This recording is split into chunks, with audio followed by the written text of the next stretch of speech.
Okay then, Helldivers, we are back and we've got loads to go over today as we've now finally touched base in Romania. We have got loads of stuff happening inside of the game. It's been an interesting 24 hours as we are still awaiting a brand new major order, which is really odd to say the least. We've got some info coming from the TR-117 armor that you guys have been wondering about, and Mitchmas finally reached out to me with regards to the Helldivers movie. We've got some Iron Sights info on Dlss, and Peter Stead finalizes with an interesting comment. With that being said, though, we're not going to mess around. If you haven't already, smash that beautiful like button and subscribe with post notifications turned on. It'd be greatly appreciated. And our amazing sponsor, Gamersubs, has got an absolutely great ordeal for you guys today, as we're going to be hosting a giveaway for $250 worth of gift card vouchers. If you guys want to get involved with it and get yourself some free Gamersubs, it's really, really easy. Head down to the comment section and pop in a green love heart. That'll enter you in, and I'm going to be responding to some of those comments over the next few days with $25 gift card vouchers, so you guys can go ahead and get some free Gamersubs indeed. The link's down in the description, and always remember to use code CloudPlays at checkout. And thank you so much again to Gamersubs for supporting the channel.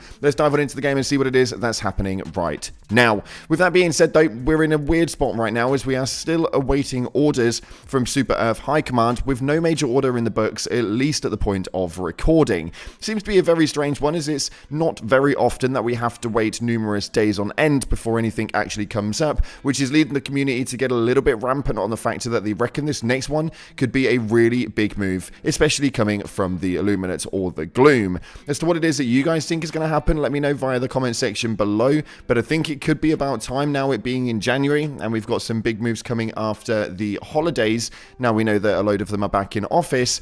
It means that this could really take its next step in for the next iteration for the Illuminate. But we'll have to wait and see exactly what this means in the long haul. Mitchmas coming clutch just yesterday, as well as what we did see is the TR-117 armor finally get deployed to your Super Destroyer. This one is absolutely amazing, and obviously you kind of have to make sure you give it a bit of time, but you guys will all know this armor quite well. This was a part of the limited time Twitch drops back in the day for Helldivers, and it's now been available to all players. It got released out on Steam a little while ago, but for those of you guys on PlayStation, you will now start to receive it, just like one of our subscribers did here in the Discord, as they've now been issued it by the Ministry of Prosperity, the TR-117 Alpha Commander. So you can now collect that quite easily and go and rock ahead with the green armor that everybody knows and loves.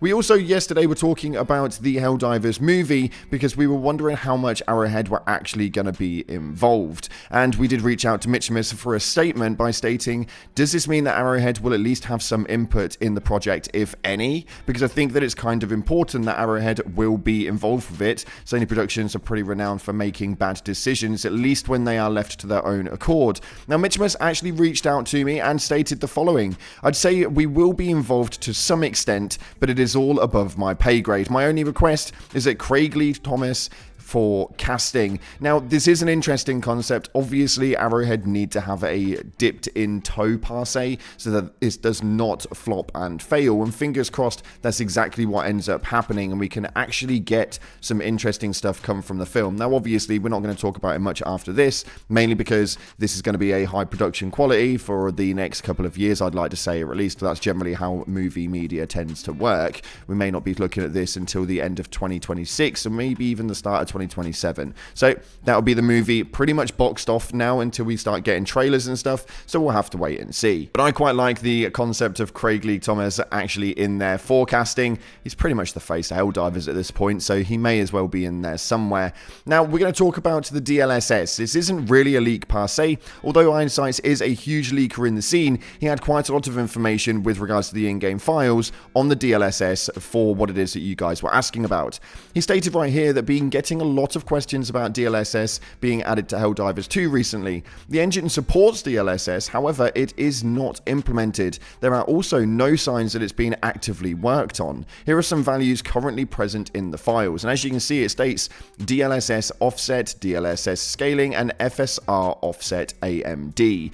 Now, he goes on to continue to say that the current upscaler appears to be an old implementation of the FSR 1.0 point. I really hope we see an update to this in the future, but it does not seem to be a high priority. I do think it may be something visited in the future, which is always an interesting concept, and I think that DLSS is quite a big concept, although realistically, if they can't work on their own DSS, then what makes you think they're going to work on the DLSS? Yeah, I know, really awful joke. But the DSS is still also down, which is starting to rattle a few cages, or at least based on communication to you guys inside of the comment section and the Discord, you are kind of wanting that DSS to be up and running again very soon. So we'll have to wait and see how that one goes. But they seem to be looking a little bit more through the finer tuning inside of things, with the things that they're actually working on being stuff like this, which is the known issues list, where we have things like the neck does not connect to most helmets on the AC2 Obedient armor, AT emplacement sometimes does not retract properly,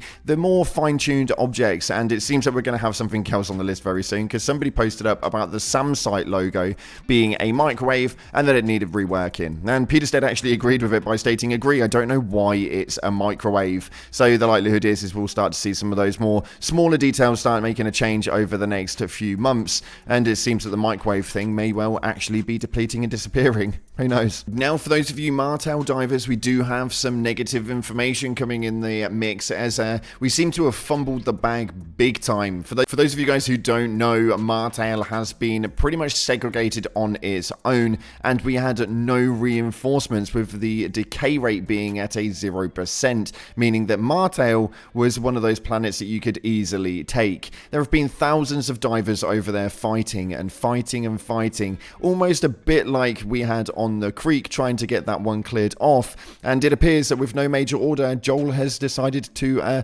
well, get a little bit trolly on the miss. A post hit the Reddit just yesterday stating, Martel offensive was so close with the recent annexation of Marta Bay. Martel has received reinforcements in our monthly long siege, thus the decay rate has gotten stronger. So just before you were actually able to kill that one off, they genuinely pushed in a defensive on Marta Bay. So yeah, it appears that that dream is now going to be a bit harder, and you guys are really going to have to actually fight for Martel. I quite like these storylines that we build up on our own. They're so damn funny.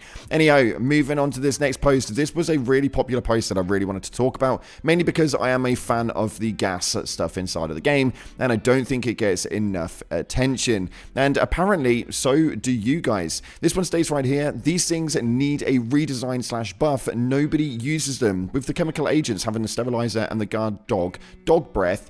Do you guys actually use these? And if you do use them, what offenses do you use them under? And if you don't use them, what is it that they could do to these items to make you actually want to? Please let me know via the comment section below. I think it'd be quite a big feature, and I'm well intrigued to know what changes you would make to such a notoriously green gassy item like this. Nonetheless, though, taking a look at your top comments right here, you guys have got some interesting stuff to state when it comes to the movie and the disco garage file that was found inside of the game just yesterday, which, yes, after checking again today, are still being worked on at this point. So as to what it is that they're bringing to the table with it, I have no idea. But this first one right here states the movie has to be animated. A live action movie has the high risk of giving Helldivers the Halo Amazon TV show treatment, with them consistently running around without a helmet and ruining the fantasy. Stick to the satirical nature, make it goofy, violent, and overly patriotic. Hire Henry Cavill as voice actor for Brash and Keanu Reeves for Helldiver named John. Avoid pandering to modern audience, and do not let Paul W.S. Anderson anywhere near this project. Now, this is quite an interesting one. I still am on the fence with the whole Keanu Reeves concept, as I do think that the guy is pretty much known now for Cyberpunk, and I think that being able to lose the face for that, it just doesn't really work. We need a face for Helldivers when it comes to these movies, and you don't really want to make that cross-production point come across too cornerly.